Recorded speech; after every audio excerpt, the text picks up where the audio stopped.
Friday evening நான் இன்றைக்கி என்ன ஸ்நாக்ஸ் செய்ய போகிறேன்னா, காலையில் அடை தோசைக்கு அரைச்சி வச்ச மாவு கொஞ்சம் மீதி இருந்துச்சு. ஒரு 3 வகையான பருப்பு போட்டு அரைச்சிருந்தேன். கொஞ்சம் உளுந்தும், அது கூட வெங்காயம், கருவேப்பிலை, கொத்தமல்லி எல்லாமே போட்டிருக்கேன். அதை தான் வச்சு இன்றைக்கி பணியாரமாக செய்ய போகிறேன். தோசையாக இல்லாமல் பணியாரக்கல் எடுத்துகிட்டு லைட்டாக நெய் தடவிட்டு அதுக்குள்ளே இந்த மாவை எடுத்து கொஞ்சம் கொஞ்சமாக ஊற்றினேன். ஊற்றிட்டு லைட்டாக மேலே நெய் விட்டாச்சு.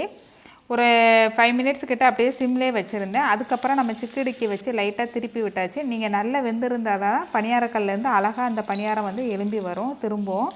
அதேமாரி நல்லா திருப்பி விட்டு லைட்டாக மேலே நெய் விட்டு ஒரு சிம்லேயே கொஞ்சம் நேரம் வச்சுருந்தேன். இது கொஞ்சம் வேகிறதுக்கு லேட்டாகணும். நல்லா வெந்துருச்சு. அதை எடுத்து பிளேட்டில் வச்சு பரிமாறிட்டேன். சூப்பராக இருந்துச்சு. சரி டேஸ்ட் எப்படி தான் இருக்குன்னு பார்க்கலான்னு பார்த்தா தோசையை விட இது தாங்க செம டேஸ்ட்டாக இருந்துச்சு. நீங்களும் ட்ரை பண்ணி பாருங்கள். எனக்காவது அடமாவை அரைச்சிங்கன்னா. இதுக்கு வந்து டீ தான் நாங்கள் வச்சு சாப்பிட்டோம். செம டேஸ்ட்டாக இருந்துச்சு. டீயோட இன்றைக்கி அடமாவும் பணியாரம் ட்ரை பண்ணி பாருங்கள்.